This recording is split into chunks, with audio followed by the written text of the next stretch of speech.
So let's get this party going. So welcome everybody to the Wards 2 and 3 steering committee. No, not steering committee. Wards 2 and 3 NPA. The steering committee members that are present. That's what I meant to say. Myself, Tony Reddington, Barbara McGrew, and Jess Hyman, and Charlie G, as he goes by. I think that's it for that. So we are part of the steering committee. We put this meeting on once a month. If you're interested in joining, reach out. Our emails are on the back of the agenda. And our next meeting will be, just as a heads up, our next meeting will be the second Thursday of next month, which will be, if I check my calendar here, which will be November 12th. We will have another meeting. And our recordings of this meeting can be found on CCTV's website, on CCTV's website, or on their YouTube channel, Town Meeting TV. And that's all I have for announcements, unless Jess, did you have anything as part of announcements? I did have an announcement that's also a question. So one thing that we've really been missing with our NPA meetings is the community feel. We can't get together for community dinner. We don't get the great music. And so I was just wondering whether folks would be interested in, sorry, I'm clicking stuff here at the same time, would be interested in having some music before our Zoom NPA meetings. And we could start the meeting with some music and then potentially find a way to eat together. Maybe one idea that came up was to see if any of our wonderful local North End restaurants would offer a North End special for takeout. So people could stop by, pick up some food, and we could spend a few minutes eating together, chatting, and listening to music before the meeting starts. So if folks like this idea, if your camera is on, raise your hand. If your camera's off, use the raise hand function on Zoom, just to let us know if you think that's a good idea. We've got a couple thumbs up, Megan, Max, Barbara, Tony, I see thumbs up there. Actually, you know what, since you're on screen as panelists, you may not be able to use the raise hand feature. No, we can't. But I think, yeah, I'm sensing some enthusiasm. So we'll look into that stuff, and we really want to create as much community as we can in this weird screen format. And actually, in order to do that, one thing we're trying out today, as everyone's noticed, is we're bringing everyone into the NPA as panelists for the beginning, so that we can see each other's faces and names and know who's in the room. And once we start the main part of the agenda, when our speakers are presenting, we're going to move the folks who aren't presenting back into the attendees list. So you won't see each other, but when you do want to make a comment or ask a question or speak during the public forum, you just raise your hand. We'll let you in. So we'll try that out and see how it works. And just a reminder that as everyone is here in the room, looking at each other, that if you're not speaking, to put your microphone on mute, just so it cuts down on background noise. And that's more than enough for me to say, so I'm turning it back over to Kevin. Cool, thanks, Jess. Sweet. So next up is public forum.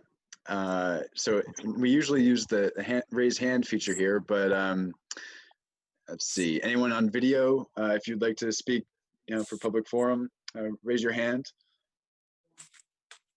All right, Melissa, your hand is up first. Let's take it away. Let's see. I can unmute you if you can't. Where? Can you hear me? Yes, we can hear you now. Hi, Melissa here. I think I know most people on here. Just quickly, I just hopped on to give a quick status of the One Mask Initiative. So we got a grant. I got a grant in June from the Ward 2 and 3 NPA for the One Mask Initiative. Thank you so much. With $1,500, I was able to start the One Mask Initiative. And with that initial grant, I was able to buy 500 masks. and I don't even know how much cloth, but for volunteers. Since that initial, the One Mask initiative really started through the NPA grant. Since then, it's really blown up. I've distributed over 20,000 masks in Burlington, focused on the Old North End. Um, since that time. And I want to say the only government money we've received has been through the NPA, and the only government support we've received has been from the NPA. I want to thank Max for at least trying by emailing the mayor. Everything else has gone unresponded to from various sources, but we've tried to get funding from the state, from the city. It hasn't been successful, but what has been successful is the people. The people of the Old North End have come out. We've gotten over $1,000 in donations. So thank you to everyone. It continues. I was trying to wrap it up, but I just can't. So we're continuing. Also, I want to just say I'm starting another initiative because it's me, and that'll start in November. But I just want to say really quickly, I'm starting a giant winter clothes drive for Parent University. I did it last year, and we collected 1,000 items of clothing, winter clothing. I'm going to do it again this year in the hopes of collecting 5,000 items of winter clothing. What I need is from anyone listening is I would love to hear, I need a storage location. Last year I stored it in my apartment and I have a small 1-bedroom. So if anyone knows of a storage location, a shed, a garage, preferably in the vicinity of Old North End, that way we can get some of our most vulnerable city members and families up to 5,000 members, 5,000 clothing pieces, because there's over 700 individuals, including 500 kids. All right, thank you all. So just to clarify, Melissa, that's kids and adult Yeah, winter clothes. there's 200 adults, 500 kids. Please, please, please do not reach out to me yet about clothing. I will talk about that. I'll talk about that in the next meeting. I have a whole plan. What I need though is a storage space. So if anyone has a storage space, please reach out to me. I'll put my email in the message. I feel like most people know how to get a hold of me, but I'll put it on the Old North End front Facebook page as well. You could also get in touch with me. The NPA members know how to get in touch with me. But really looking for a storage space right now. Please do not connect with me about clothing. Save it. Because if you give it to me, I'll put it in my 1-bedroom apartment and get stressed. But if you know of a storage space. All right, thank you. Thank you, Melissa. Barbara, go ahead. Oops. I didn't think I had an announcement, but I realized I did. Today was the day by which everybody should have received their ballot in the mail. It just so happens I have not received mine, even though I voted in the primary, and we are told what you're supposed to do if you don't receive a ballot in the mail and you're a registered voter, that you should call the city clerk. So that's what I'm going to do tomorrow. And if you are similarly situated, I suggest you call the city clerk.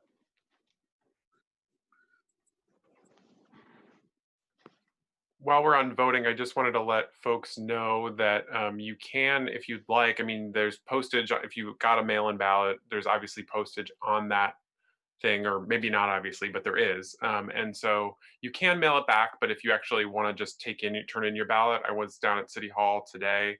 You can walk in the doors that are on the Church Street side, and there's a security guard down there with a ballot box. We heard from the CAO who runs the clerk treasurer's office that they're going to also have a couple other places around the city with drop boxes, like DPW in the South End. Let me look. DPW in the South End. In the fire station, the Boardman fire station, so the one over on North Ave in the Old North End, and then the City Hall one. So those are just a couple locations where they'll have secure ballot boxes if you actually want to turn in your ballot. Thank you, Max. And I also heard that the city clerk's office was only open a day and a half a week. Has that changed now? Well, so this is a little different than the clerk's office. So this is on the first floor. So the downstairs floor where you, right in between the fountains, you know, the fountains that don't work on Church Street that you walk in that door, that's where the ballot box is. And the bathrooms are accessible as well if folks need a public restroom while being downtown. The clerk treasurer's office does have those limited hours. And that's really that office that when you go up the stairs and then in the front doors and to the left, that's the clerk treasurer's office. So if you have other issues that you need for them, that does have those limited hours, and I forget exactly. I know that it's like Wednesdays from Wednesday afternoons, and I think Mondays, but I'm not totally sure. But there's just a couple like limited times. But if there are other issues that come up where you do absolutely need to get it, you can also reach out to them, and Right. you can That's work true. with- You have to call if you don't get a ballot. So yeah, and maybe they should think about being there a little more around this time. yeah, and they're encouraging people to try and do things as much away from there, only to go in if you absolutely have to. Okay, thank you. All right. Anyone else for public forum? All right, Tony, go ahead. Hi, I've got a couple things. First, again, Tony Reddington. I live in Ward 3. First, I want to second the Justice's idea of having music or something to begin an NPA meeting, particularly in these unsettled times. I attended NPA 5. They had a couple of young people who were aspiring pianists. I would probably say maybe even junior high school age, who both played, and it was really really a wonderful start to the meeting. The other, and I really think this community thing is important. It has always, as Jess is right, we have missed this community aspect when we do Zoom. There's a certain sterility to it. So I say yes, if we, and particularly, I think we can find some young people, and I know we had the Old North End Band for a couple of sessions there at our meetings, but there must be some people musically inclined that could open our meetings. I also think that we should encourage people to come up with a resolution. I know I've been working on one in regard to the city places, as our steering committee knows. But also, we used to have, for example, after a major development proposal, you could raise your hand as to whether you liked or didn't like the particular project, to give a sense of where our membership, where our community is. And I hope we can find some way to use that. I don't know if Zoom can allow us to do that kind of an unofficial, a sense of the meeting. I think we need to do that. I think we have so many major issues that are all concerned to us. Obviously, the election, number one, and I did vote, last month. Is that we have everything from, do we fire a certain policeman? Do we have, we're worried about Black Lives Matter. We're worried about obviously the lack of, I think we should have, rent is always the first item of concern in our neighborhood. We should have something almost every meeting in these days regarding how do you take, if you can't afford your rent, if you've got an eviction problem, we should have something to deal with that. We should keep that in mind. So anyway, those are my thoughts. I think that we've discovered racism in transportation. That's new, particularly in regard to the discrimination against people who walk. And we came up with a new thing this week in talking to Don McDonald, who's an expert on public transit. We're talking about safe routes to the bus stop, that we need to have ways for people to access transit, not just because it's free, but we also need to make the walking, the access to those bus stops safe. Stop there. All right, thanks, Tony. Anyone else for public forum? Going once, going twice. Oh, Melissa again. What's up? Sorry, I just want to say that Kurt McCormick was very helpful in the one mask initiative as well. Sorry, I didn't want to not say that. So thank you to Kurt and Max for trying to get funding. Thank you. Right on. All right. Anybody else? Okay. All right. So moving on to our next agenda item. We got Carol Livingston presenting her idea about a new American voting information session. I hope I summarized that okay. Yeah. So Sure. No, I welcome questions too. So I can give a quick spiel. I wrote it to the steering committee, so forgive me for repeating it. no worries. Our first session is tomorrow night, and our second session is a week from tomorrow night on Friday the 16th. So I work for the Burlington schools. I'm just a paraeducator out at Flynn, and knew Aden Haji because he is our education commissioner for Ward 8, which is the two in my NPA. And so I talked to him some time ago just about my concern about an article you all may have seen from Digger about even though we had translated ballots, there weren't a lot of new Americans who had taken advantage of those during the primary. Now, the primary was certainly complicated and flawed in a lot of different ways, so we can probably understand how that happened. But it just concerned me about new Americans feeling like they had access to being able to vote. So Aden, who has grown up here, he's Somali, he has grown up here, was particularly concerned about just trying to provide sort of an intimate forum for new Americans to be able to call in and get answers and instructions about how to vote. He's working with another organization that's publicizing more about the candidates themselves, but we really wanted to steer clear of that and mostly focus on the how-tos. So we've set up these 2 evenings with the help of Pet from CEDO and Sarah Sanat from the Family Room at the ONE Center, and a number of NPAs. So what's happening each night, the 2 nights, is that we will break out into 3 different sessions, breakout rooms. Each of those focusing on a particular language that's part of our neighborhoods.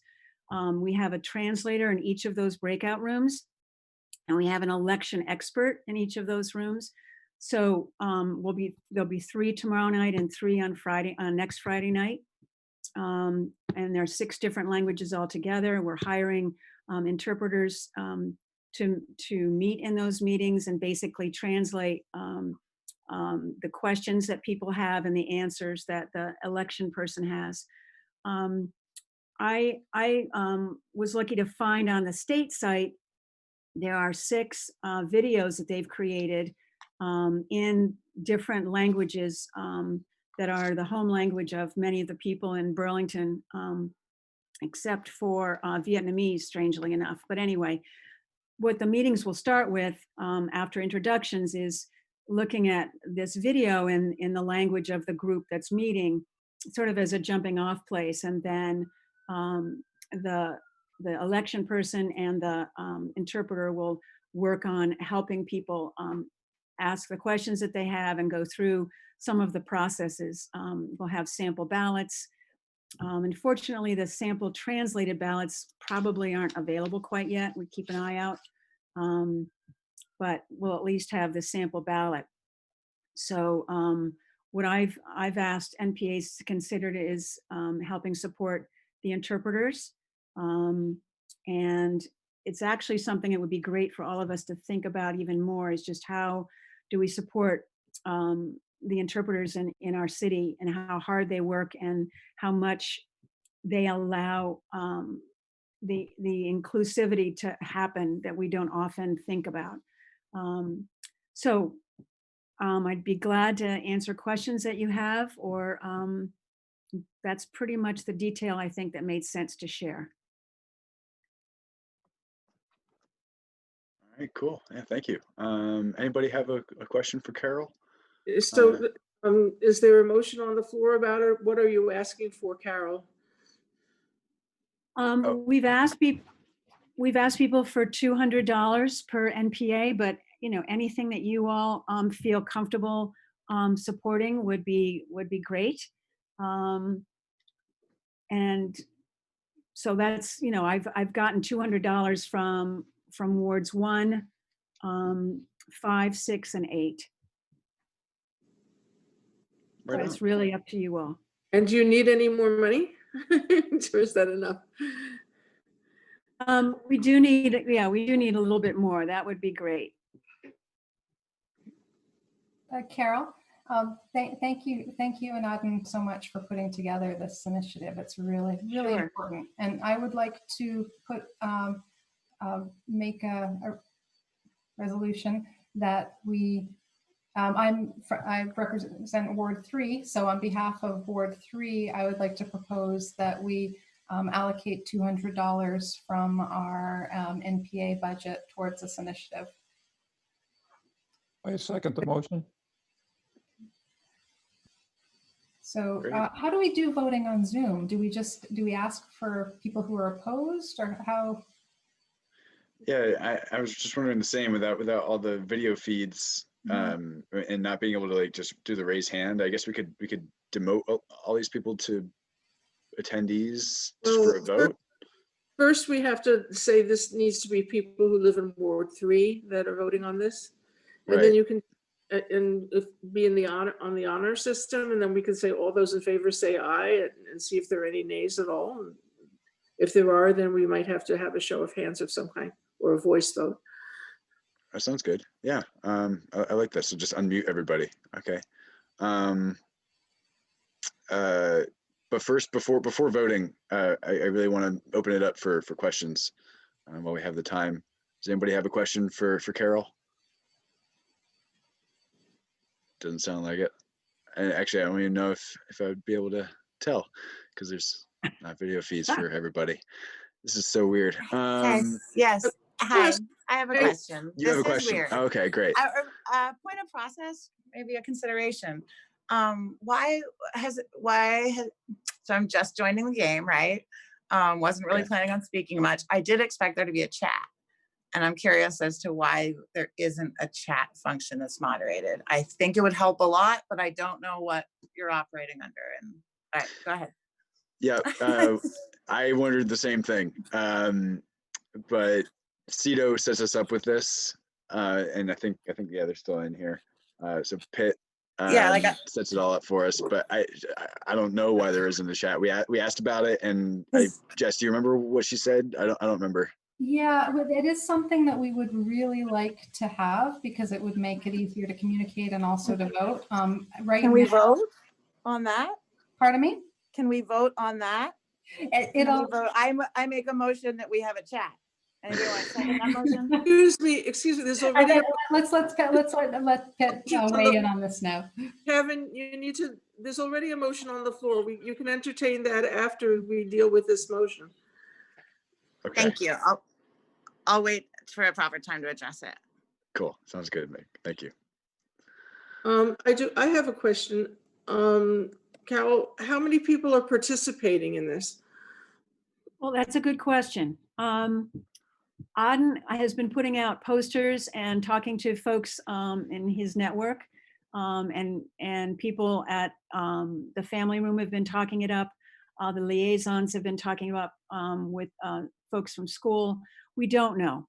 We don't know. And that was a concern I think that Charlie raised, was just and about it's sort of the bang for your buck, to be crude. And to be honest, as far as Auden and I are concerned, we'll be happy if there are 2 or 3 or 4 folks in each of those breakout sessions. We just feel that that anyone who's able to come and learn a little bit will certainly pass that information on, and they begin to participate as voters in our community. So we don't know, Barbara. Our hope is that we have quite a few, but we don't know.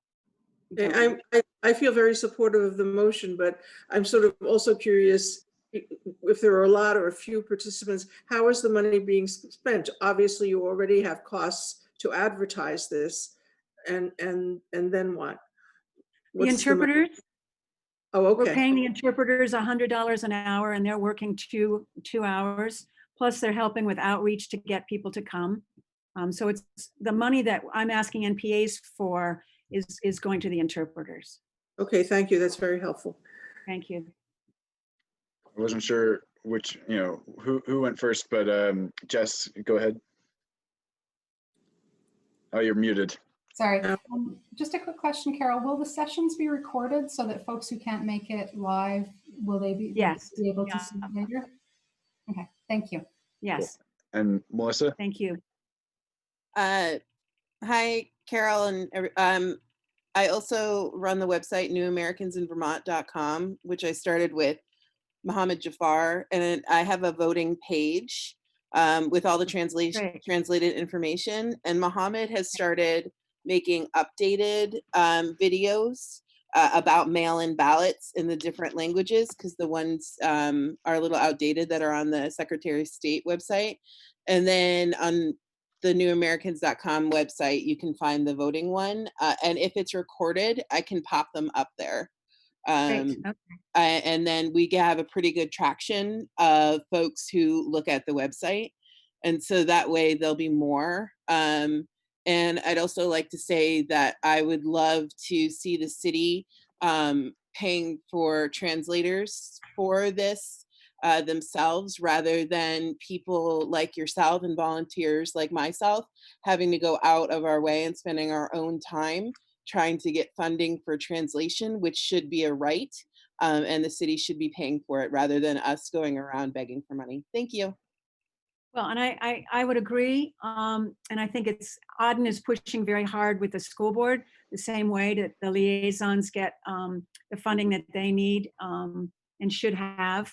Part of our thinking though too around NPAs is that I know as the Ward 1 and 8 NPA, we don't have a lot of new Americans who come to our NPAs. It's not a medium that's comfortable. It's not for a variety of reasons. And so I feel really glad that we have this opportunity to support this effort as an NPA, and hopefully it becomes something that is more that people who are new Americans are more aware of our NPAs and hopefully become more involved and more comfortable about coming.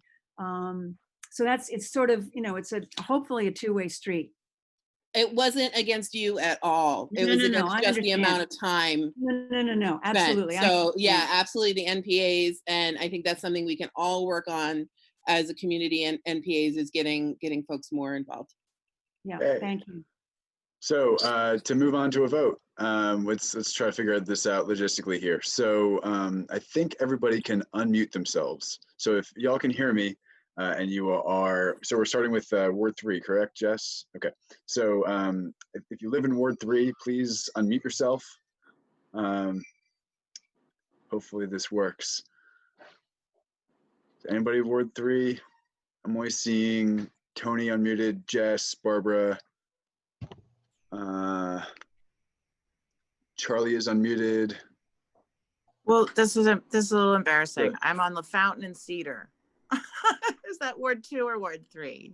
The Fountain and Cedar. Yeah, it's like that'd be 2. No, that's Ward 3. That's I 3. think I moved over the line in like the last 3 block move. Yep. Thank you. And you're.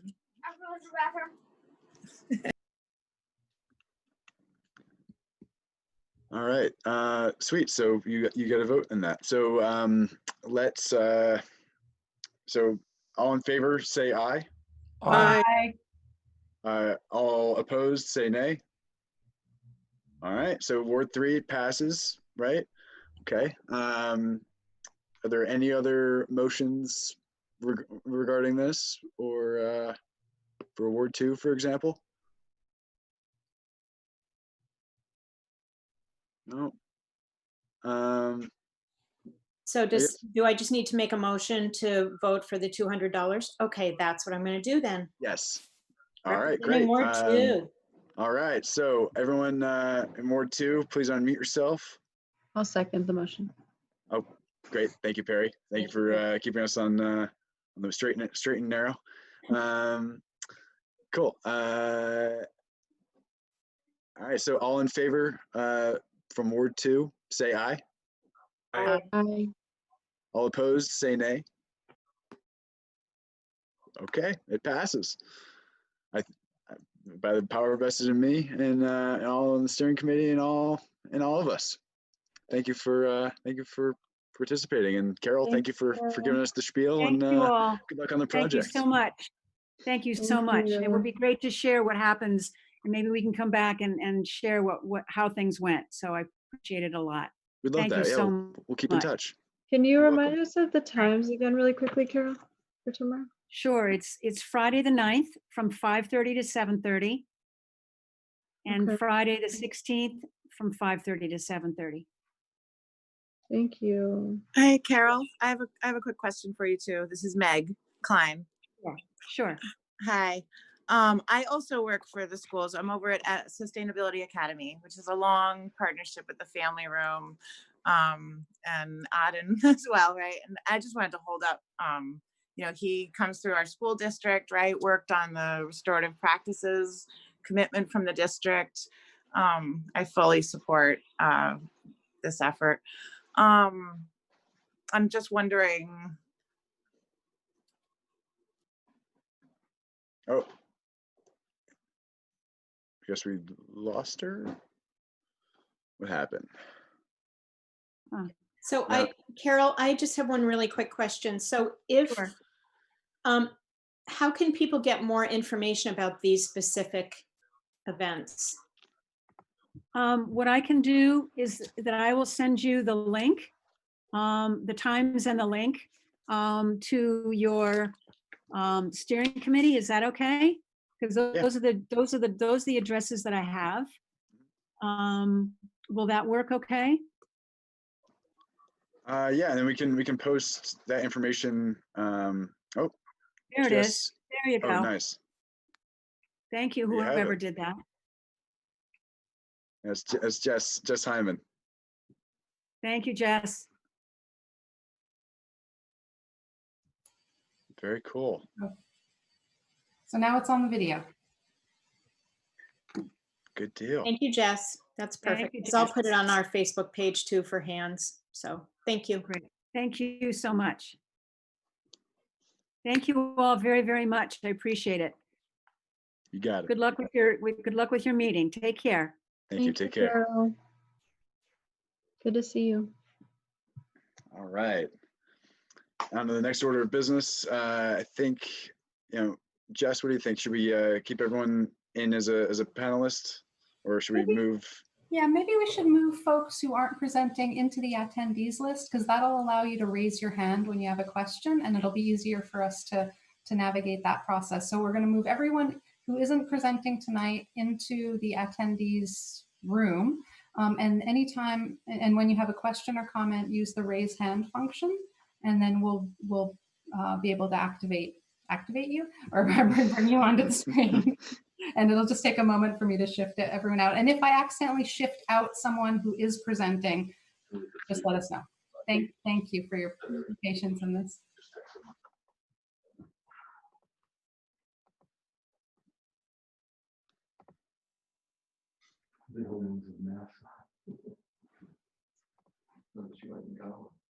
Are we still muted or unmuted? Now live and I'm video. Yeah. Jessica, I can't raising hands is not an option for me for some reason. No, if you're, so anyone who's still on the screen as a panelist will not be able to raise your hand through Zoom. So you'll have to raise your physical hand and Kevin will see you. Okay, thank you.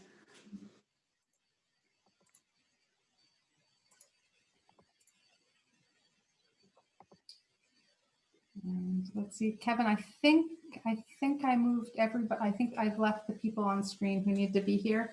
But if anyone is off, if anyone is in the attendee list and is speaking for the next item, just raise your hand. And if you're, and just a reminder for all of us, the rest of us, to stay on mute when we don't need to speak. Okay. All righty. All right, Jesse, can you hear me? I can hear you. Can you hear us? All right. Yes, yes, we can. Great. So you are a panelist, so you can, share your screen and do whatever you like. Take it away. Great. Well, there's a few of us here, so we'll start with introductions. I'm Jesse Beck, architect with Green and French Freeman, and all of you have seen me before present the project. And we have in the room, we'll go one at a time. William Fellows from Devonwood. Dave Farrington, one of the local partners from Farrington Construction and Devonwood City Place. Patrick O'Brien, representing SD Ireland Companies. So first, I want to thank you for fitting us into a very busy agenda, very busy schedule. Some crazy times we have this summer. And we left off last February with presenting the revised redesigned project in a series of public forums, and then COVID hit. So we want to pick up where we left off and show you the progress that we've made during that time, and go through a presentation, an architectural presentation of the project, and then open it up for any questions that you might have. First of all, one thing, Brookfield is no longer part of the project. That occurred between last February and now. And it's Devonwood and their local partners who are now in charge of the project. So that's why they're sitting here with me tonight. If we can go to screen share, can I share the screen now? Yep, absolutely. Go for it. Should be at the bottom of your screen. All right, let me maximize. There we go. Can everybody see this? Yep. Can you make it full screen? Like if you go to view. View. There should be a full screen. Where's that? Almost Almost down. Down. Right there. All right, thank Awesome. you. Looks great. Looks great. Boy, that does look great. So to start with, you'll probably be familiar with many of the slides that we're going through, and I'll highlight some of the changes. But the project is very similar to what you saw in February. And it's still the same City Place Burlington block by Cherry Bank with the two new St. Paul and Pine Streets. The streets are still part of the project and part of the plan. The public access points and the circulation points are illustrated on this slide, including the great streets, both the new Pine and new St. Paul, along with upgrades to Bank and Cherry Street. The building is still in two parts. The north building, which is now, as you'll see in the plans, has an east half and a west half, and the south building. And in the prior plans, the south building was going to be a hotel pre-COVID, and now that will be a housing project as part of the housing program.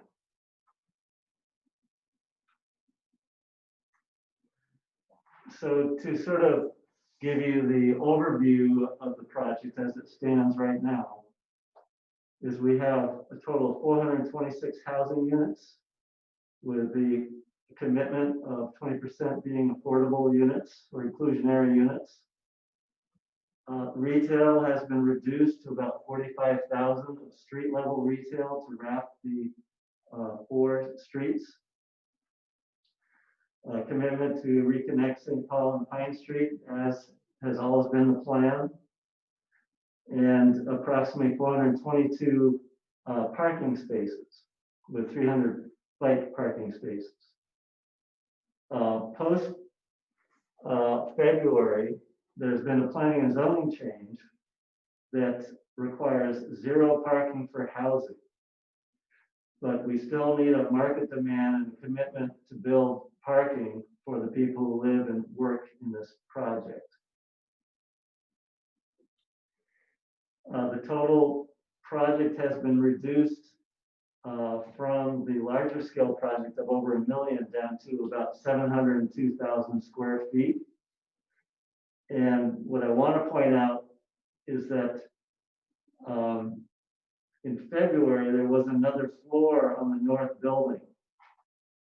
So what we have on the north building is a 9-story building with some mechanical rooms on top of the roof, and a 10-story building on the south building. So you'll see that when we go through the floor plans.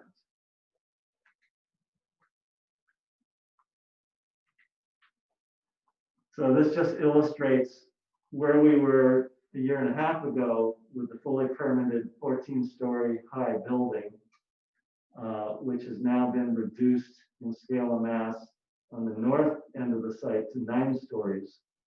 And you get a glimpse of the mechanical room on top of the roof. And then you get a glimpse of the housing building to the south side, which is 10 stories.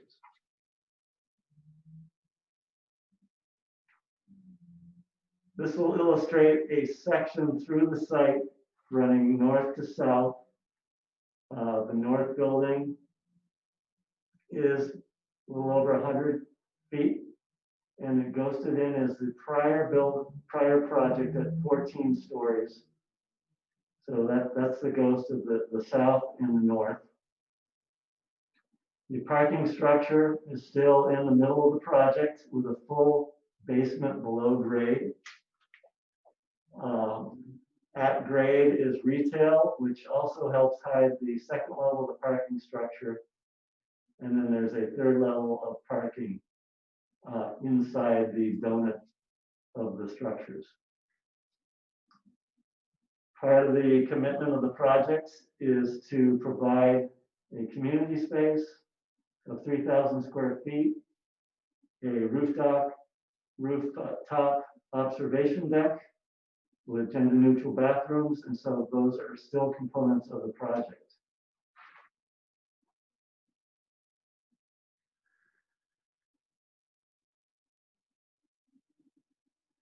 So we'll work our way up the floor plan so you get a feeling for the program, the components, how the parking interacts with the mixed use of the building. So this is the basement level, fully below grade, for around 200 parking stalls. And we have some of the mechanical utility feeds, the vertical circulation in elevators and stairs that come down to this level.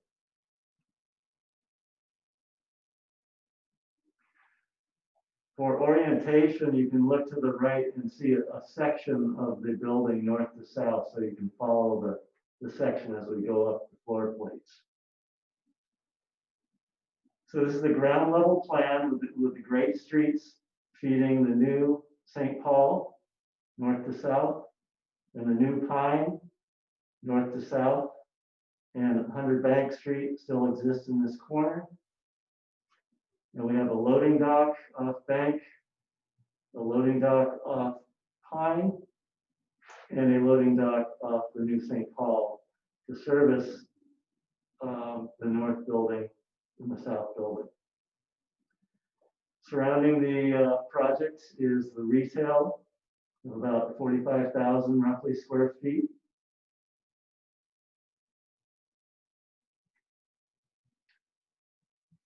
This is the third level of parking. And this is the start of the housing to the north. So what we've done is we have a demising wall in the north building so that we have a west building L and a east building L.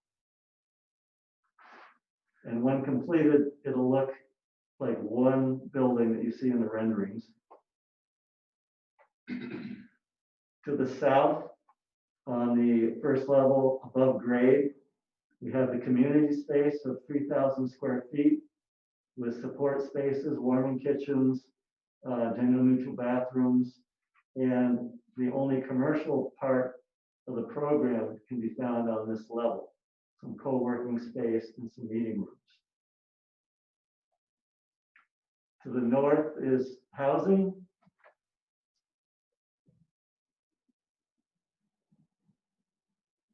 As we work our way up the building, there's 3 levels of housing to the north in a wider footprint.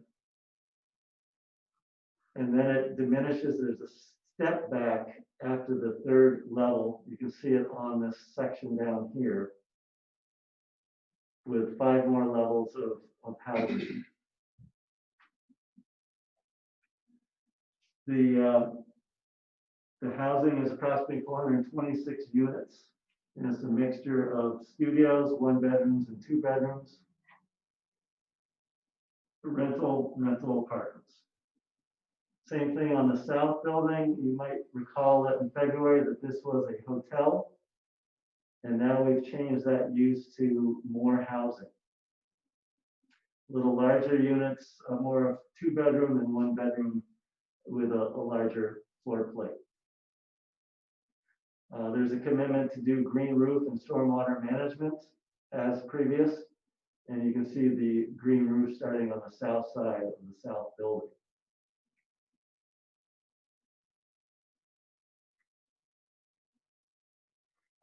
So as we work our way up the building, you can see the red line on the right on the section.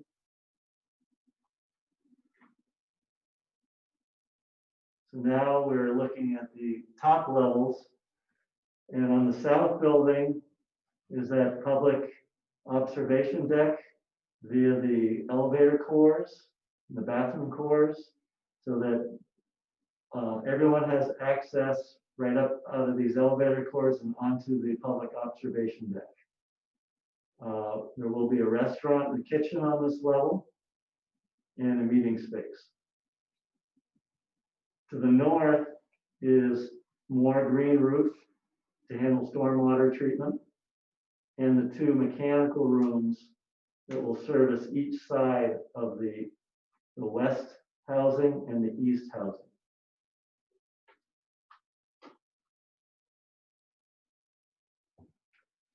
Going up above the roofs, you can see the photovoltaic array system that we have scheduled to help power the building, and the mechanical space on top of the south tower.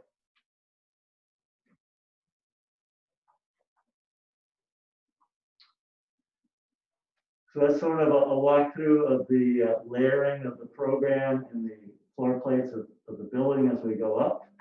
Now we'll walk you around the building so you can get views of the materials, the construction, what you'll see at street level. So this view, you start to see the corner of the existing Macy's building. So this is looking east and south, looking at Cherry Street retail. The entry into the housing is in the center. The step back that I mentioned before, so the lower plates are wider than the upper plates. We have vertical notching in the building to articulate the front facade. And we have these bay windows to help further articulate the north-facing facade.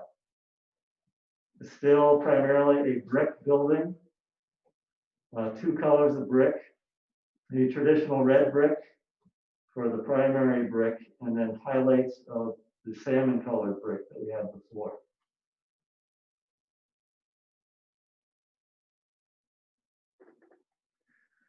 It's a view down the new Pine Street. So you can see the corner retail, the loading dock for the residential loading dock, and one of the primary entrances to the parking structure. So there's 2 access points to the parking structure, one on the new Pine and one on the new St. Paul. And down towards the bottom of the new Pine Street, you can see how 100 Bank influences the street, and there's a passage going underneath it.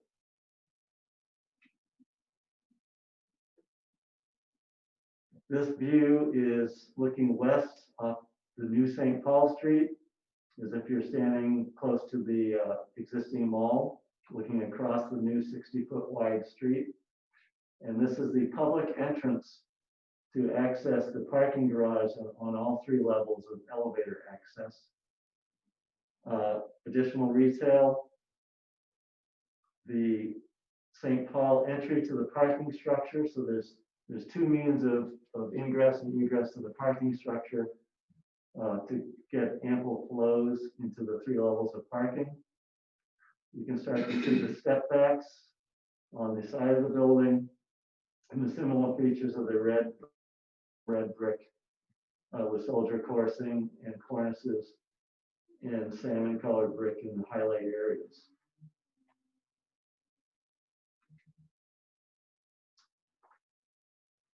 So now we're on the south side of the project. This is the south building. It no longer is the hotel program that we had pre-COVID. It is now housing. So like before, the street level is retail with the prime entrance here in the middle to service both the retail, the housing above. The second floor is where you have the community space, the community room of 3,000 square feet, the commercial space, and as you go up, it becomes housing up until the 9th story. 10th story is the restaurant observation deck. There's roof covering on the observation deck for a portion of it, with your views to the west and to the south, and also to the north of Lake Champlain. And you can see the bell tower up on the other parcel across from Cherry Street. A little closer image of that corner of the new St. Paul. We're looking at a change in materials on this side of the street, on the south building. And so we're looking at some traditional limestone materials and an Adair stone like material that's similar to the new UVM-MC building up on the UVM-MC campus. So it's a lighter color stone-like material.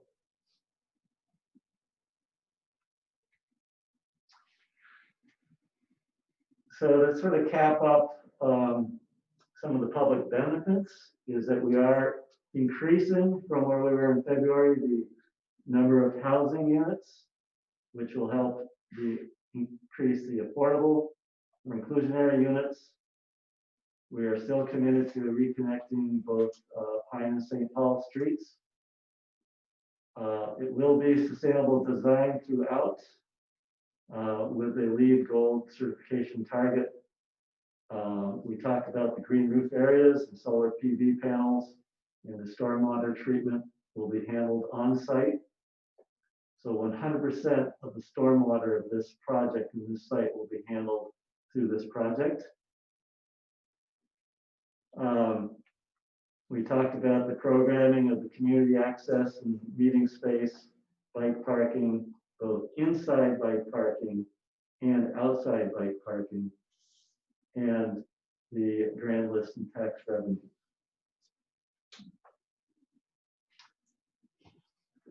So that's pretty much the quick presentation to get you reoriented to some of the changes from February. We'll leave it open now to any questions that you may have, any statements, any feedback, any input. We're here to listen, and we're hoping that soon we'll be able to submit for formal planning and zoning review in the permit process, which will trigger more public input, more presentations, and we'll start the DAB and the DRB process. So I think I can turn it over to you, Kevin. All right, sounds good. Let's see, I can stop your screen share there. All right, beautiful. All right, let's see. So everyone in attendance, if you want to raise your little blue hand for asking these guys a question, please do so now, or you know, in the next couple minutes. But first, I see a couple hands in the panelists. So Barbara, I'll start with you. Oh, you're muted. Okay, we got it. Hi, thank you for the presentation. I have a couple of questions. And I'll put them all out and then you can answer them in whatever order you want. First of all, are there still phases to this project? And when, you know, which parts are you going to start on? Second question is, what about the Macy's building? And does UVM Medical Center still planning to come there or someplace around this project? Does the project yet have financing is another question I have. And I think that's it for now. Okay, I'll try to remember all 4 or 5 of those questions and take them one at a time. Yeah, go here. You got them here. Yeah. So First question was on the phasing. okay, we still have a phased plan similar to what was previously submitted. And as part of our planning and zoning project, we will adjust that plan, and it still has the 4 phases that we were discussing before. The Macy's project, Brookfield is no longer part of the project, so that project has reverted back to the Devonwood properties. And right now that project is on hold for further analysis. So right now there's no office, there are no offices as part of this, and the UVM Medical Center offices are on hold as well. Correct. Yes. And my last question is, have you yet received financing for this, or are the partners going to finance it themselves? I'll turn that over to the Yeah. leadership. We're talking to a number of institutions right now on financing, some banks, and we're looking at some federally backed HUD programs for some of the housing. Working with these guys, and as we develop our plans and budgets and throughout this whole process, as it gets more real, approaching permit status, we'll be settling with the various groups and working out what the financing program will be for each phase. I think she has one other question. She's on mute. Oh, she asked about you. Yeah, Barbara, you're muted. When do you expect to start construction? In the fall of 2021. Yeah, the timeline is September of 2021 is the anticipated construction start. We want to get into the permitting process as soon as we can. If that goes smoothly and well, we will then get into construction documents and build documents this winter, spring bidding and phasing, and getting ready for boots on the ground in September of 2021. Okay, thank you. All right.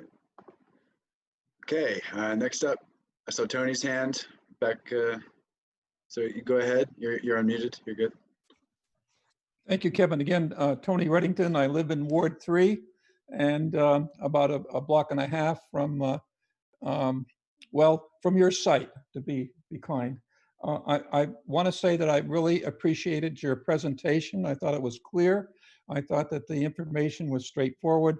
And I'm so pleased that as being totally opposed to the 14-story out of scale project, that this is actually in line with what the original zoning was. And I think it's a real, it makes a lot more sense. And I'm sure, hopefully, from a financing standpoint.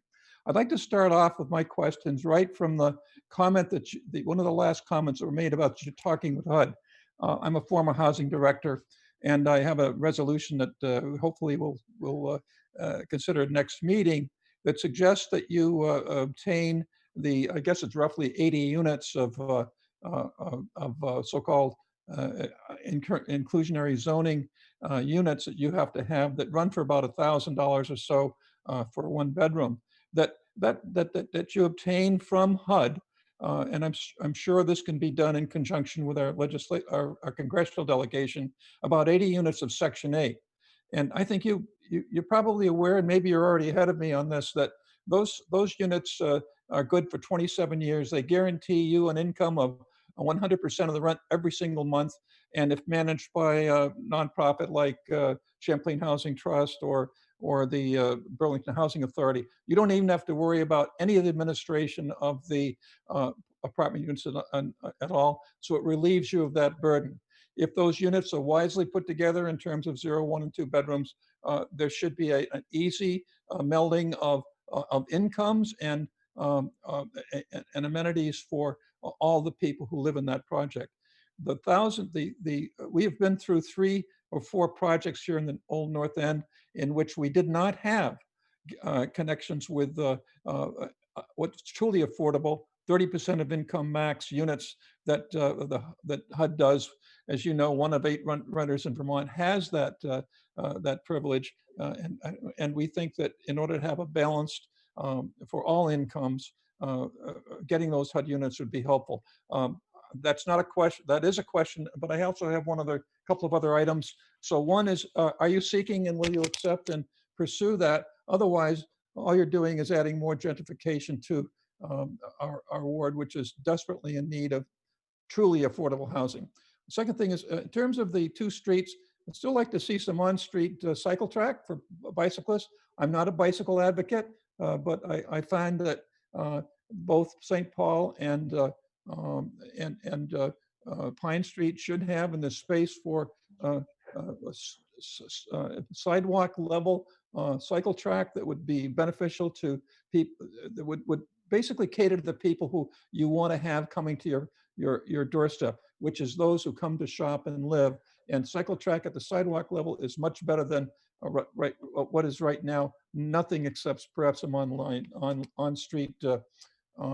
on-street lanes.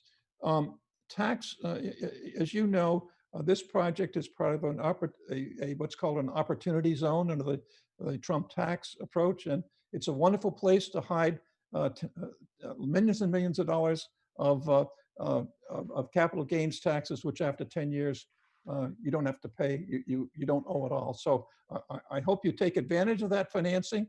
We may not like it, but it's there, and we should use it to the benefit of Burlington and the folks that invest in your project. I guess the other question I had was the parking. One of the concerns, the one reason that there is a disagreement between, there's actually an agreement, as you know, that requires that this development replace and maintain parking for the marketplace.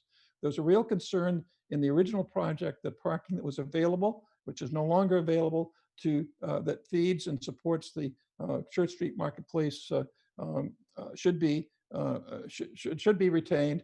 And I'd like to have you comment on that. And finally, as you know, because I'm a member of Coalition of Livable City, you guys are holding back on $200,000, and we're in a court suit about it. I hope that you resolve it. It's not very good public relations to be bringing a project into town when you're suing the hell out of a large number of people in wards 2 and 3. Oh, so okay, that was like at least 6. Which ones were you looking for a reply to, or all of them? Housing is a key one, because that affects the people. I've applied, by the way, to live in this project, so I have a real stake in it, and so to speak. So I would like to hear that you're going to be trying to get some Section 8 units, so there's a balance of truly affordable housing up and down the income scale. All right. So yeah, what do you guys say to that? I think I can respond to that one, and then maybe Dave has some more to say. But I've recently looked into the Section 8 issue, and I'm in the process of doing that. But currently, the project is, as proposed, is using 20% inclusionary housing by city guidelines. And that is what we see as proceeding. How that overlays or complements something to do with Section 8 housing, I'm looking into. But the project currently is at 20% by city standards, and that is 84 units at the present time. So I think that's where we are with that. With bikes and great streets, we're really following the prescription of the implementation plan from the city of Burlington and what's been vetted over the last 10 years for what constitutes a friendly pedestrian, bikeable, walkable street. So we will definitely keep your thoughts on that as we execute the great streets. And you'll see more details on that as we submit into planning and zoning. The parking is quite a dilemma, and we've been at it for many years about what is the right number of parking stalls, the right number of cars for downtown and in this project. And so along that way, planning and zoning have changed the regulations from here's the minimum amount of parking one can build to here's the maximum number of parking that you can build.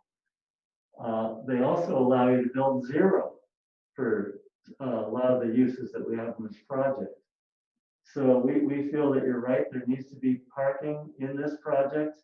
There needs to be ample parking in this project, but we're bound by maximums. And we feel that the number of spaces that we have right now is a balance of both what we've talked about in the past and where we're headed in our submittal.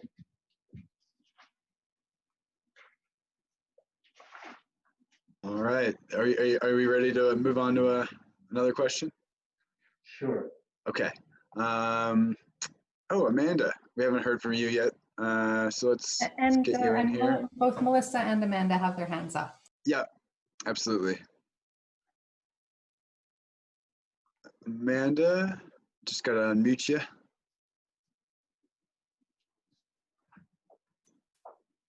Can you hear me? Yes, we can hear you. Thank you. Yes, I would also say that this, from what I can tell, this project seems like an improvement on previous design. So I thank you for that. I had more parking questions. So you said that, I'm wondering how many parking spaces there will be, how many are underground, how many are above ground, and how many of those parking spaces are designated for each use in the project? Like how many for residential, how many for the marketplace, how many of those would do both? And I'm also wondering how many of these units will be rental and how many will be purchased? Okay, let's start with the parking. And so there's a total of 422 parking stalls in 3 levels of the parking structure. Just about half of those parking stalls are below grade in the basement level. So they'll never be seen unless you drive in the ramps from the New Pine and the New St. Paul. The next level up, which is on grade, where you can walk in and walk out, there are 109 stalls, 110 stalls.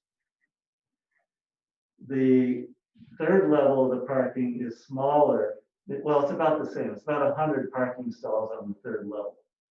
So there's 200 below grade, 100 as you walk in, and 100 on the third level. So a total of 422. That will include ADA accessible parking, van parking. So those are the numbers. How those stalls are used will be market driven by daytime users, whether it be commercial or occupants of the building. There'll be housing allocation for those who want to pay to park their cars. The that rent. And to make one, your last question was, it's all rental housing. So the north building and the south building is rental housing.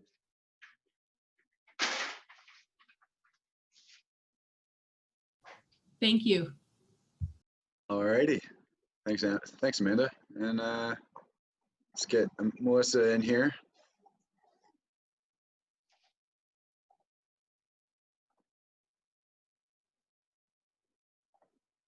All right, go ahead. Hi. So I have a quick question for you all. Do you have a social responsibility plan in place? That's first. And second, if you don't, could you form a social responsibility plan, i.e. A organization as part of your organization that nonprofits and other local Burlington organizations could ask for donations from you? And I'm not talking in 2 years, I'm talking about now. But as you're going through the structure, because it's been really interesting to see how everything's changed in the past 4 years. But rather than wait another 4 years to see the project be built, I would love to see if you all could give back to the community now. And when I say give back to the community now, not through our city, but through a nonpartisan, because I'm sure you know there are definitely partisan politics involved, even in our little city.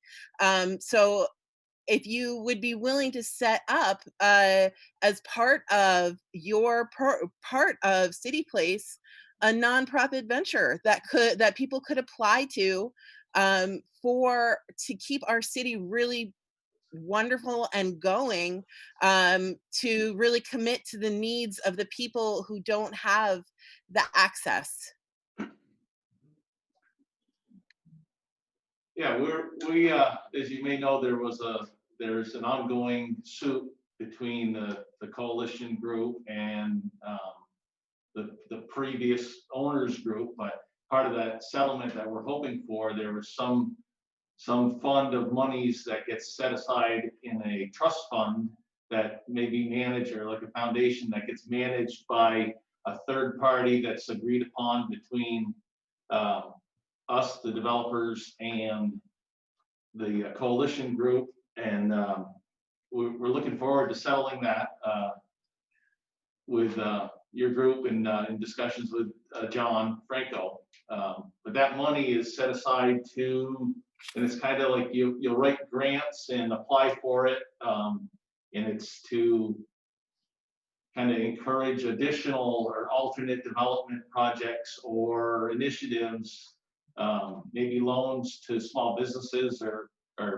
whatever everybody can agree on to, in addition to this development, stimulate the economy even more and help out the people that aren't participating, in the building. Great. Rather than wait for the settlement to settle, is there a way you could commit to a certain number, certain tens of thousands of dollars before that? Right now, our city needs, for example, masks. We need translators. There's certain needs that we need now. Food for our most vulnerable citizens that aren't being met, that you all certainly could help with, and you certainly have the funds. It's really just a fraction of your budget that you could use to help, rather than waiting for this suit, because we don't know. I mean, it could take a while, but if you all would be willing to give a certain amount of money or a certain amount to set up this foundation before the suit, I think it would go really far in terms of how well you're received by the regular people in the city as well. Well, if we could get together with John tomorrow morning, we could probably settle it. Well, I don't like that it's waiting for it. It sounds like you're saying that we'll donate to the most vulnerable people if you settle, because like regular people don't have anything to do with that. The regular people are the people who are really on the line, whereas I'm not a lawyer. I'm someone who has worked for nothing for the past 7 months for the people of this city, making no money whatsoever. I don't even know who John is. So you can laugh and say John, but I would love to see people with deep pockets or an organization who's been saying that they're, and I'm excited for the new building and what that can bring. But I would love to see there be something without those strings attached, and without that settlement. Well, Melissa, in the past, we have been participating and have made contributions to a number of different organizations within the community, and I think we will continue to do so. I don't think that you necessarily have to link our generosity or our concern for community activity to the project itself. So if you are speaking for a particular group or a liaison of a person that we could speak to into the future and have further discussion about this, I would welcome that, and we could possibly set up a time to meet. Yeah, I would be happy to speak to you.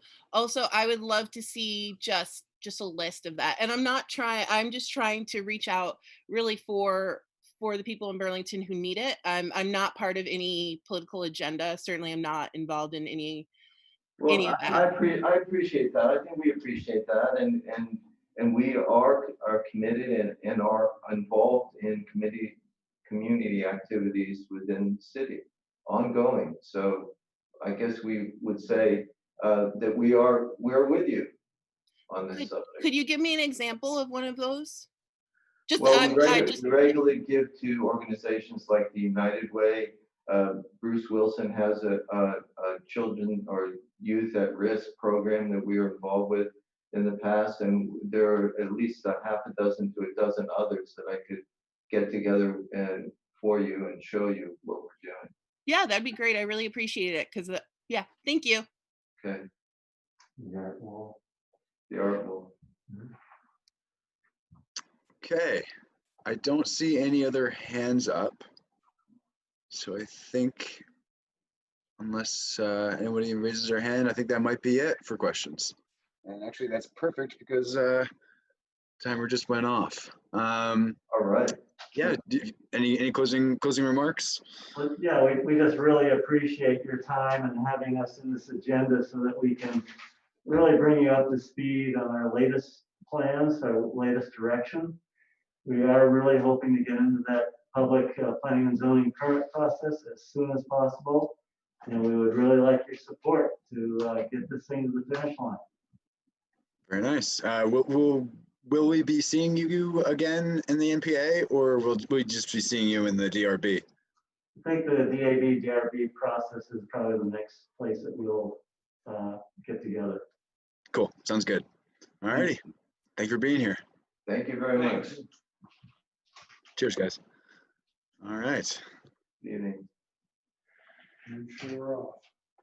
So next up on the agenda is Mark Hughes, who I saw in the attendees, but did he have to leave? So I Evan? didn't see him. Yeah, Max. Mark let me know that he had another engagement. He had to be on here by 7:45, and so he had to go because he has another thing. But he did send an email to us letting us know that he'd be willing to come on next month. Cool. So I just encourage you to try and get him on. I know he's got a lot of stuff to say about all the great work that the Racial Justice Alliance has been doing in recent months. For sure. Yeah. Cool. Thank you, Max. Cool. I see a hand up. Oh, Brian. Hey, Brian, you should be on. Thank you. Yeah, I have to actually head to the same event Mark is at. We're having a racial justice panel at 8 p.m. tonight that features BIPOC candidates coming and Taylor Small, who's a trans woman candidate who are running in the upcoming election. So I actually don't have time to give you a full update tonight, but I did just want to let people know that if you have any concerns or questions, you can reach out to me and I'll do my best to get back to you as soon as possible. And maybe just one thing I'll leave you with for tonight is that today the governor signed H880, which is a bill that adds Abenaki place names to state park signs as they're replaced. And that was part of our Indigenous rights agenda. So it's a small victory, but it does mean something to us that that our governor sign that bill and acknowledge the hard work of the legislature and acknowledge the hard work of the Abenaki community over the last few years to advocate and to sort of bring forward the strengths that the Abenaki community brings to Vermont. So I just wanted to take a moment to give some credit to that. There's plenty of stuff I'd love to talk about with you, but I have to jump over to the forum. So thank you, and I'll be back next month, and I think it'll be post-election, so it'll be an interesting discussion to see how that all plays out for us. We may be looking at an unprecedented situation, and we may be needing to use our NPA to organize sort of how do we cope with difficulties on the federal level. So I'll leave you on that note, and Yeah, pick up with you later. sounds good, Brian. Thank you. Okay. So in that case, then let's skip to let's get Max and Perry. Let's get them in here, and Celine, and Brian. Yeah, Brian's on the phone too. Cool. All right. Oh, he's the phone number on the top. The one that ends in 53. Yeah, cool. There we go. Okay, I think that's everybody. Hi, everybody. All right. So, yeah, who would like to start us off? Brian is waving his hand. Go ahead. Oh, you're we can't hear you.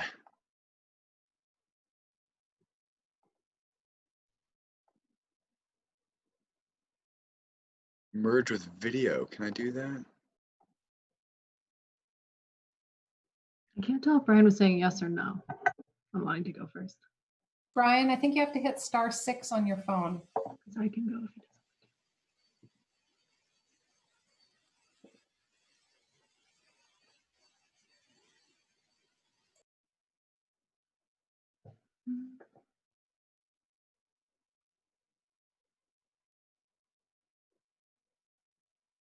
Still nothing.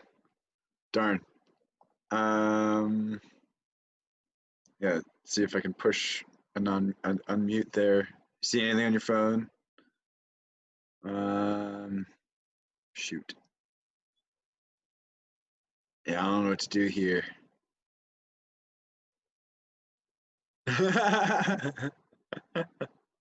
Hello. Let's see. If the video isn't working, why isn't the phone? Maybe just disconnect them to the meeting, Brian, and come back. And Yeah. see if it's just like a glitch. You know, the old plug it back in. Well, maybe we can shift over to either Max or Perry while Brian gets connected. Sounds good. I'm happy to go. I was, if that, Go ahead. I was going to talk about some of the policing issues that we've been working on. One is in Charter Change Committee right now is the community oversight policy. So we've met a couple times now, have had presentations from Burlington Police Department with Chief Murad and also from Jay Diaz of the ACLU.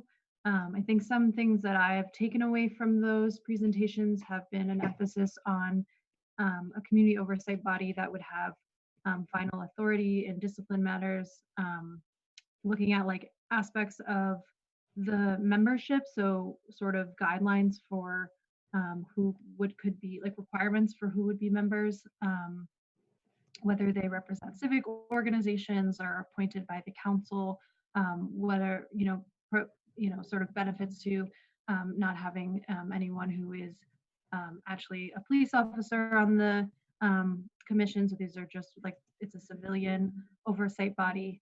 And some other takeaways have been subpoena authority, potentially having funding around being able to do investigations and hearings, and probably one more.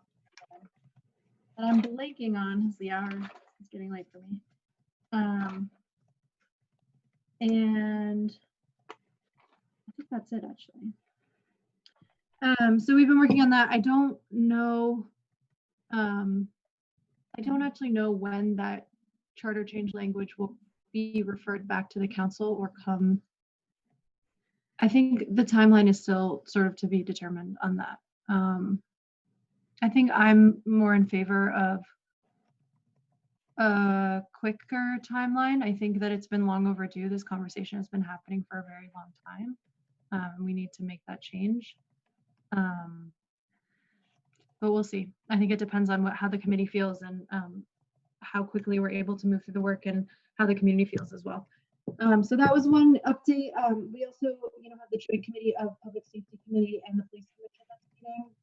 Two main things that we've been working on have been to create an RFP that went out around community engagement, so facilitation with the community in terms of getting feedback about sort of where we're at with policing in the community. So that went out, that was finalized. And then we also have an RFP around basically an audit for the department, although that is still under review and I think there might be some significant changes. There was a first draft created by the police department, but I think the committee will make some changes to that. And that will be at our next meeting. We also looked at the equitable sharing program, which came before council, and whether to make a recommendation to the council and the city to continue that program or not. And we have not voted on that yet, but will be shortly. Let me just check my notes one more time. And then I think that was it. I think that was all my updates. Well, thanks, Barry. Let's just run through all the city councilors and legislators in attendance, and then we'll do just general Q&A to anybody, kind of pretending like it's a normal meeting, Brian, did you sort it? Can we hear you now? No. Oh no. No, we can't hear you. Shoot. Why wouldn't that work? It's odd. And it's star 6, right? To unmute. It's still not working. You have to set your computer Zoom account to say that you're getting audio received from the phone, not through your. Isn't there like a setting? But I thought he was just using the webcam just for his video, and then just was gonna call in. Yeah. But I think you have to tell it to use the phone. I don't know. Actually, I don't know. Unless he has like an iPhone and they're connected. No. Yeah, I don't know. Trying to think. I mean, you could. I don't even know where my microphone is, or else I would just hold you up to my microphone. I could just call you and put you on a speaker or something, but I can't think of anything other than that. Let's keep troubleshooting. Let's go on to Celine or Max, either one.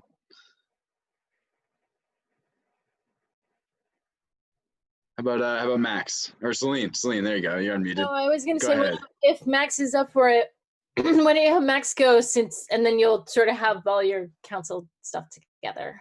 Cool. Yeah, I don't know if you have any other legislators that need to jump into this, or if you want to, but I'm going to do the legislature part. So. Cool. Sounds good. Sounds like a plan. Go ahead, Max. Yeah, so a couple things I wanted to touch on. Back in August, there was a resolution that was brought forward regarding reparations. This was something that we had committed to in the June 30th resolution, having to do with a whole host of racial justice initiatives, some of which Perry just described as having been involved with policing. However, there is also a significant part of it that has to do with other aspects, like economic and cultural empowerment. That's what I believe Mark was going to share with a lot of us this evening, and why I think it's important that Mark comes back, because they have a really holistic and I think exciting vision for what racial justice work can look like in the city and should look like in the city. And the city has just started to move forward with different aspects of that work. But coming out of that, one of the things that we brought forward to the council was a resolution that, at least to my knowledge, is pretty unique in the United States with regards to reparations for Burlington's role in chattel slavery. This is to create the resolution is to create a task force comprised of experts coming from various backgrounds and bringing different lenses to the work and trying to help us to understand and unpack Burlington's role in chattel slavery. A lot of folks feel there's this popular myth out there that, you know, Burlington outlawed slavery in 1777 in its constitution, and then it was an abolitionist paradise after that, and that just simply is not true. It's far more complicated than that, and we're trying to really get an understanding of what exactly Burlington's role was in all of that. And then also, as an extension of that, what Burlington should do in order to offer reparations. Does that mean an apology? What other steps essentially does Burlington need to take? And so that's what that committee's been tasked with. I spent I had an appointment as council president to that, and have selected a person named Frederick Randall II, who is at Vermont Law and has come from Alabama, and works on and focuses on the intersections between environmental and racial justice. He wants to, and he's been doing this work on reparations. I know Taisha Green, our director of racial equity, inclusion, and belonging, has also brought an economist on board. Still waiting on a couple other appointments, but trying to get that work going. It'll be interesting and exciting to see what that task force brings back. In addition to that, and on another note, one of the things that I also want to bring up is that we, after several years of really making meaningful progress in terms of the opiate crisis in Vermont, we're in a really bad place right now.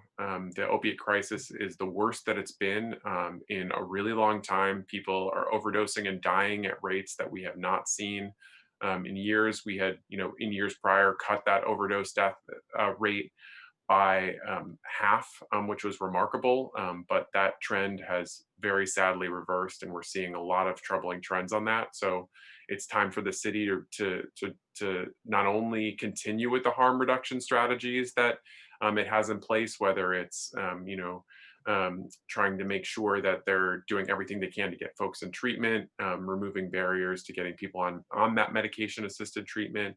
I think as a part of that, I think the city also needs to look beyond sort of this existing work and explore new strategies. And so one of the things that came before the council was a resolution regarding overdose prevention sites, which are, if you don't know, they're a location where people who use drugs can go and have drugs tested, have under supervision use drugs, and there are dozens of these sites, if not hundreds, around the world. I think the most important point about these sites is that no one has ever died in them, and that's the real crucial aspect, is because when you keep people alive and when you connect them, you create opportunities for redemption and for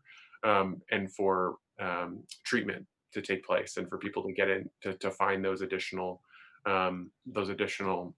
kinds of resources. So I always so that's something that we're really trying to move forward with aggressively as a city. It's currently illegal, and in fact, the district attorney has said that she will arrest anybody who operates one of these sites, and this is a person for Vermont, will arrest anyone who operates these sites, and will repossess anything having to do with them. So it's one of those things where people are able to where we're still contending with the legal aspects. So we're going to hear back from the city attorney on the legalities and how we can find a legal path forward on these sites potentially, and then also how we can also make sure that we're doing everything that we can to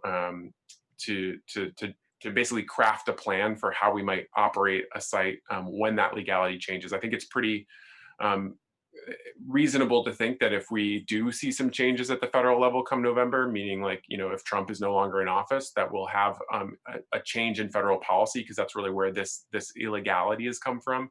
And I think we really want to be in a position to move forward aggressively with this kind of a resource for our community, because I think it could have a meaningful impact at helping people to you know, not die, and then also to find good treatment resources. So that's something that I fully support. I think we're also looking at other harm reduction strategies in the shorter term, potentially adding additional social workers in the city.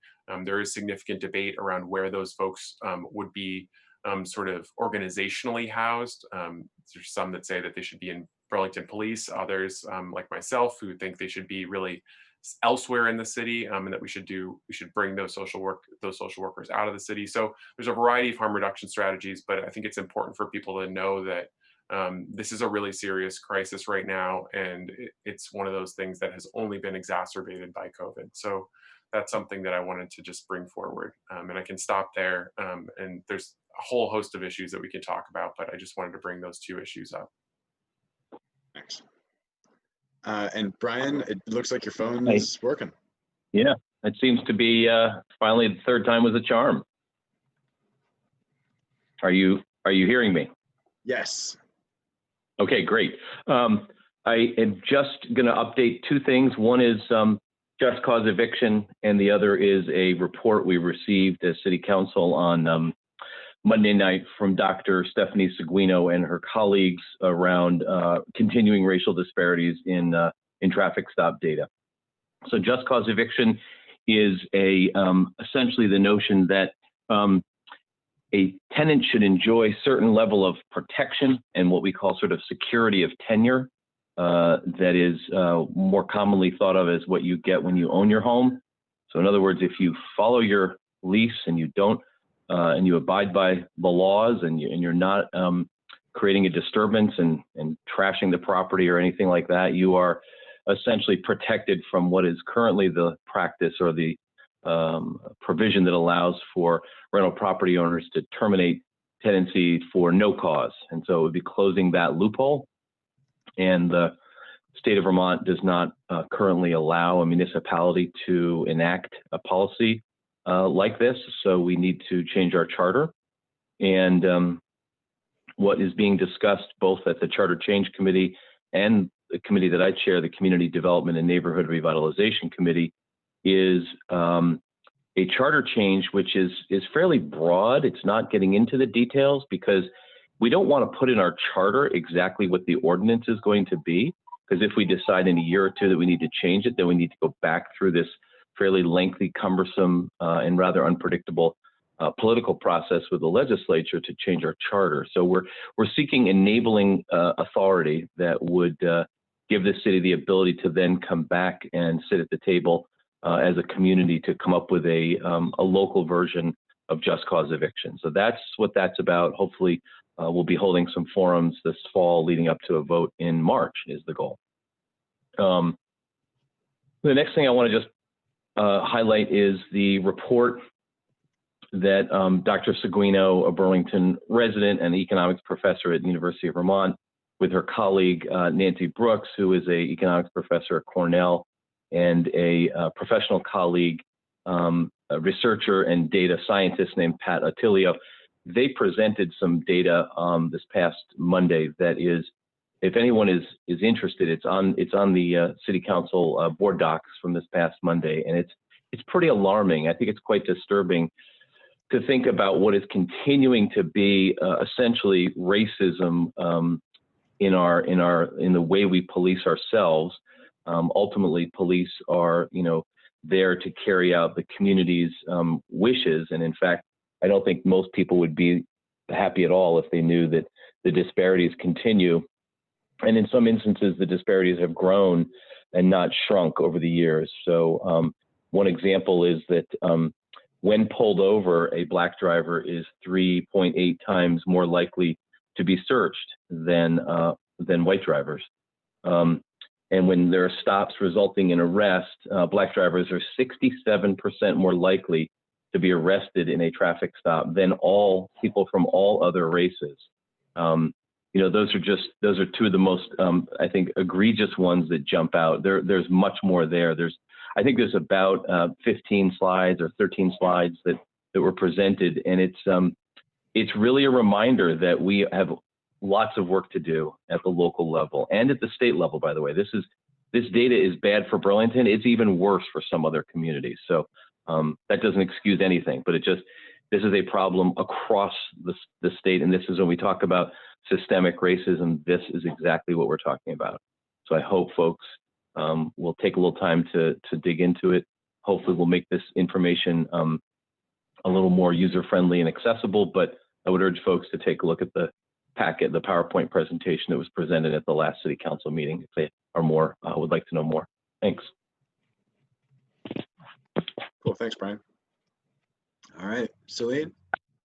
Thanks. And I don't know if am I the only remaining legislator to, Brian Sheena, I was jumped on just as he was finishing up. So I hope I won't be too redundant with anything he said, but I'm really going to talk a little bit about the budget and sort of the income inequality and our process there and some of my concerns and hopes for moving forward. But I will say that some bills that I worked on that we've talked about different iterations of in past NPAs. Oh, I should say, so I'm Representative Selena Colburn, and with Brian Sheena, who you've heard from earlier, I represent the Chittenden 6-4 district, which includes a portion of Ward 2, and then also a lot of Ward 1 and a little bit of Ward 8. And so some bills that did pass that I feel excited about are the Global Warming Solutions Act, which I know we've talked about here in past NPAs, that the governor actually vetoed that, but the legislature overrode the veto.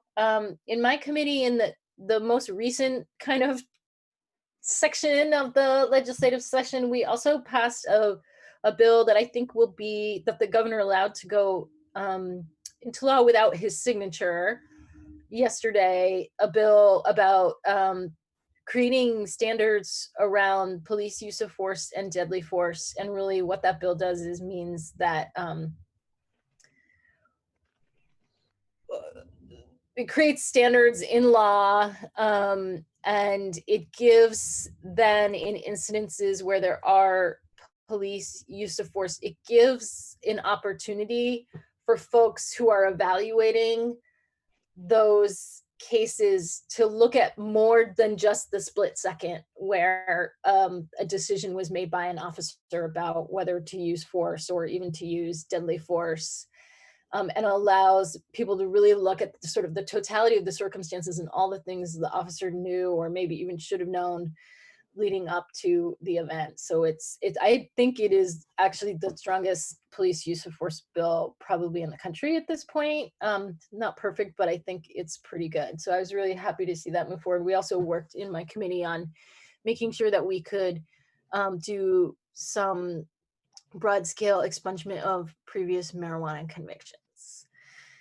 And then the budget, I mean, so much of what we focused on in the legislature after COVID hit was really the budget. We actually moved away from looking at a lot of policy and even frankly being allowed to look at a lot of policy outside of the budget. We distributed a ton of federal coronavirus relief funds. I think we did pass we passed several budgets because we actually broke it up into different quarters. But in our last budget, I think we did some really good things. So we restored funding to Outright Vermont that the governor had left out of his budget. We added bridge funding for the state colleges that the governor had left out of his budget.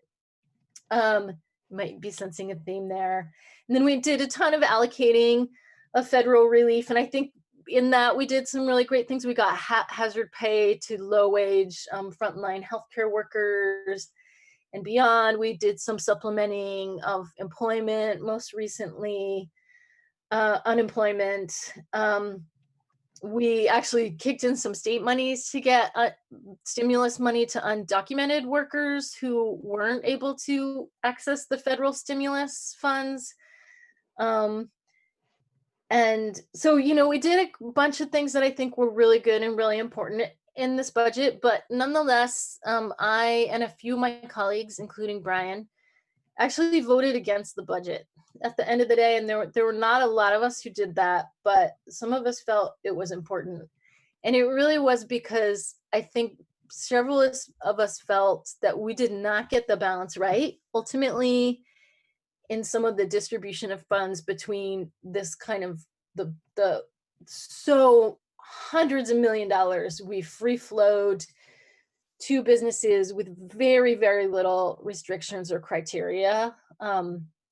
Even as our state economist and state auditor were like, we think some restrictions or criteria might help. And we watched sort of the impacts of that lack of restrictions and criteria play out at the federal level. And it meant that some really wealthy people actually got like all this COVID relief funds through business grants. And not enough money going straight to workers, to consumers, to the most vulnerable Vermonters who had really suffered the most through this crisis. And we know, in fact, that the wealthiest folks across the country have actually gotten richer and wealthier during this time, whereas low-wage workers, who often tend to be essential frontline workers who've been like physically going to work through a lot of this crisis and keeping our economy afloat and actually continuing to spend money at disproportionate rates to their income, to their wealthier counterparts. Like these are the people who have really kept our economy afloat at great personal danger to themselves. Disproportionately tend to be, workers of color are disproportionately in those kinds of jobs. And they did not feel like they were always our priority in the budgeting process. And especially as we look at all of the inequities, I think that have been really laid bare by the COVID crisis. Some of us really questioned whether, we managed to avoid a budget with like massive cuts and real true austerity thinking. And but we kept hearing, this is a steady state budget. This is a steady state budget. And I think many of us felt, or some of us felt like steady state is not what we need right now. And so we really were pushing to actually have a conversation about raising revenue at the state level, reclaiming some of the Trump era federal tax cuts that had benefited wealthy Vermonters to the tune of millions and millions of dollars, and actually asking them to step up and do their fair share to help us address income and wealth inequality and inequality generally in our state. And there were just like, we didn't even see a revenue bill this year at all. And so that conversation, there were the Workers' Caucus and the Progressive Caucus both wrote letters proposing numerous progressive mechanisms for raising revenue that would actually protect and help low and middle income folks, while asking the truly wealthiest Vermonters to kick in more and through a variety of mechanisms. And just we couldn't get any conversation moving on any of that really.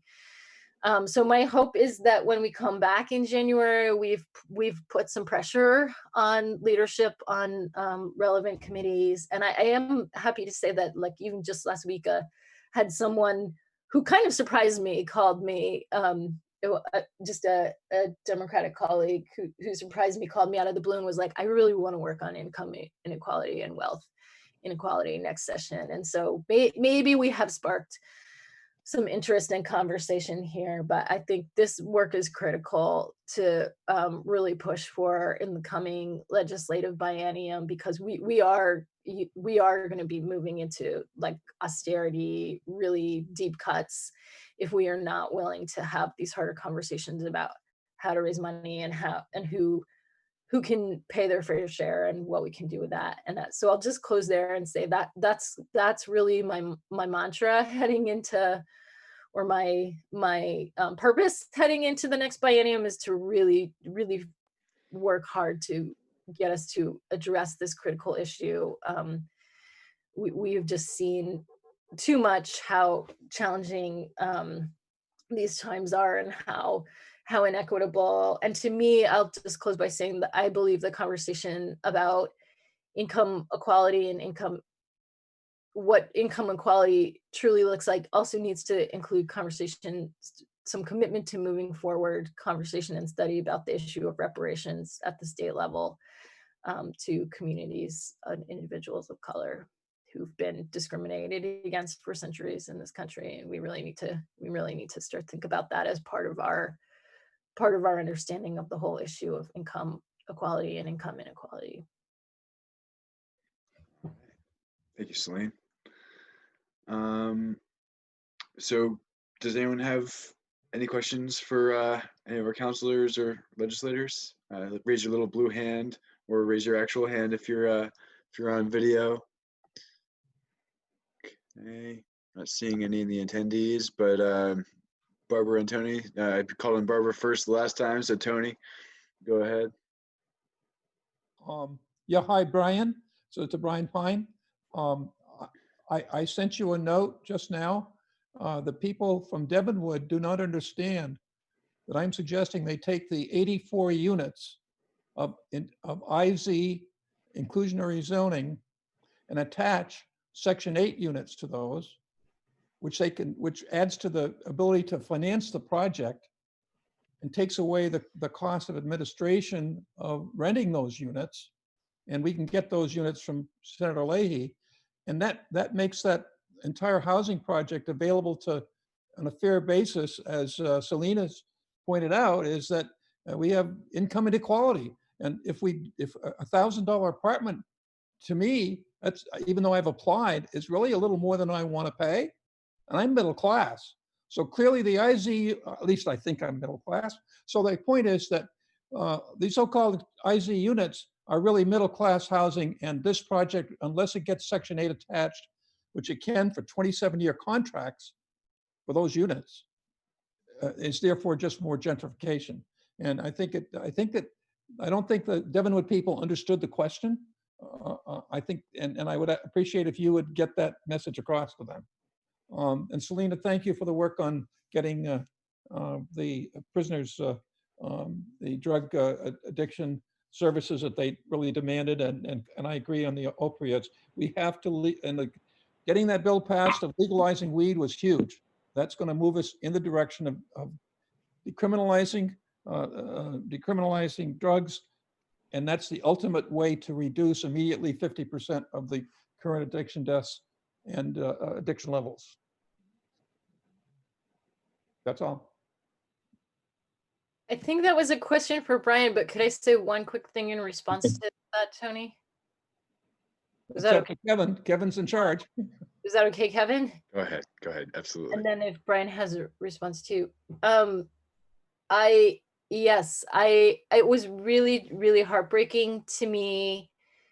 Max talked about how we're seeing a huge uptick in overdose fatalities this year due to opioid related deaths. And we actually have had more deaths from overdose fatalities this year than we have from COVID in Vermont, and like quite many more. And it was really sad. I had a bill that I've talked about here before to decriminalize small possession amounts of buprenorphine, like non-prescribed buprenorphine. And that bill actually was coming to the floor the day of our COVID adjournment, and it died because the rationale was we just couldn't do anything too controversial during COVID.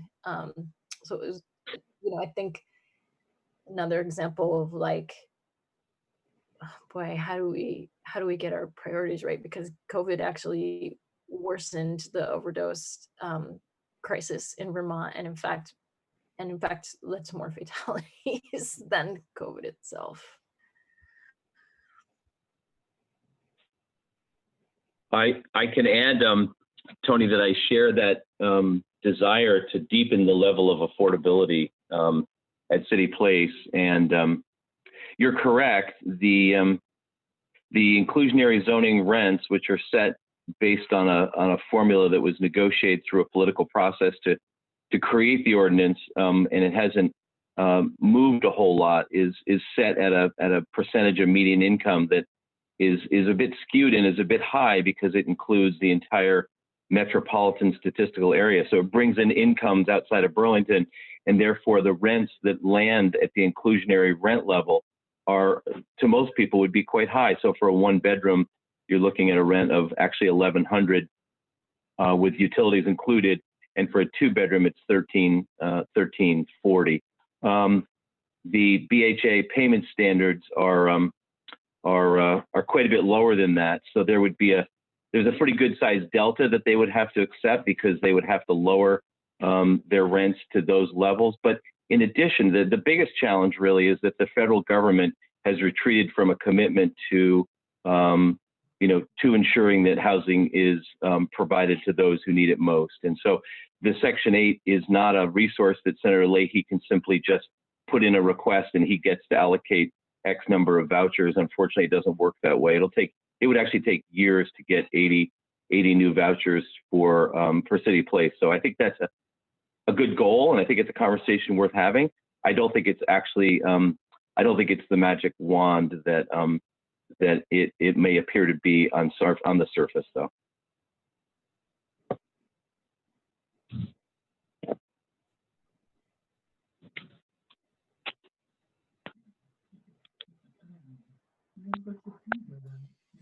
Oh, you're muted, Kevin. Okay, let's just hope that on November 3rd, there's a change in administration that will change that equation. That's part of in the background, that's part of what I'm expecting, because there is a commitment on the Democrats to really expand Section 8 markedly come January. All right, Barbara, go ahead. Yeah, thanks. I have one comment for Celine and then a question, which Celine may have already answered. The question is for Max, but maybe for both of you. The comment, Celine, is that I was very glad to see Act 250 pass as a downtown resident without the exemption for downtown developments. I was very sorry that the governor vetoed it. And I am hoping if it comes up again that Burlington area people will fight again to keep that exemption out of the bill. That's one thing. Then I wanted to ask Max, and you may have touched on this, is the increase, to what do you attribute the increase in opioid deaths and opioid addiction? Does it have to do with COVID? Does it have to do with the fact that people are out of jobs and being evicted and stuff like that? Or is it not explainable?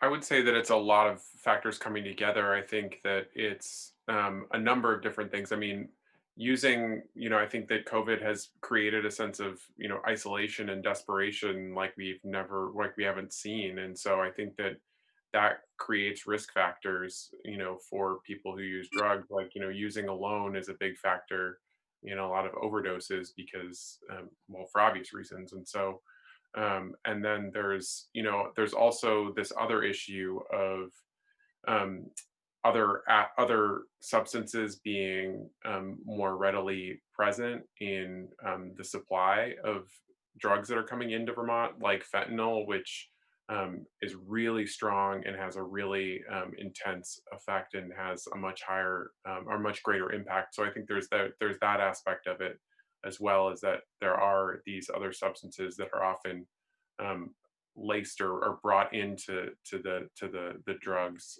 that cause that overdose to be much more likely. I don't know if you have other. I mean, I think also it's been harder to access healthcare, especially in the beginning of the crisis, which is why it was particularly discouraging that we were not willing to move forward a bill that provided alternatives to, for self-treatment, decriminalized, proven pathways of self-treatment. But so I think a lack of access to healthcare, a lack of access to transportation. I think we're also seeing anecdotal and some evidence that just substance use is up in general. I mean, DUI fatalities are also really up in the state. Here is my understanding. really hard time. It's really stressful. And for people who struggle with substance use disorder are people who have significant trauma, who may be triggered by, by the times that we're living in. So like Max said, I think it's a lot of factors. But I do think like remember when COVID first hit, like it's only now that you can really easily just go to a doctor's office again. So I think that's a factor too, just access to healthcare. Thank you. Thank you. Okay, I don't see any other hands up. So I think that's it for Q&A. Thank you for coming on, Brian, Celine, Max, Perry. Always appreciate you. Thank you for being here. Thank you. So I think with that, unless I'm mistaken, I think that might be time to adjourn. Oh, could I pipe in before we go? Please. Just so that we don't end on that really somber note. I just wanted to first off remind everyone to vote, to talk to 5 people about voting, because that's how we're going to make change. And just to remember that we're here as a community. The Old North End is the best neighborhood in the entire city, and that if we can all look to ways to support our neighbors and support each other and our families, and especially those who are most vulnerable in our communities, we're going to make it a little bit better and hope for change. So that's my little attempt at sunshine in a dark world. Thank you, Jess. But the downtown neighborhood is really nice too.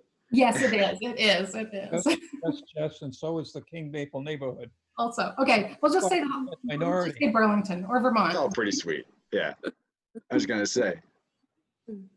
Brian, I could one thing.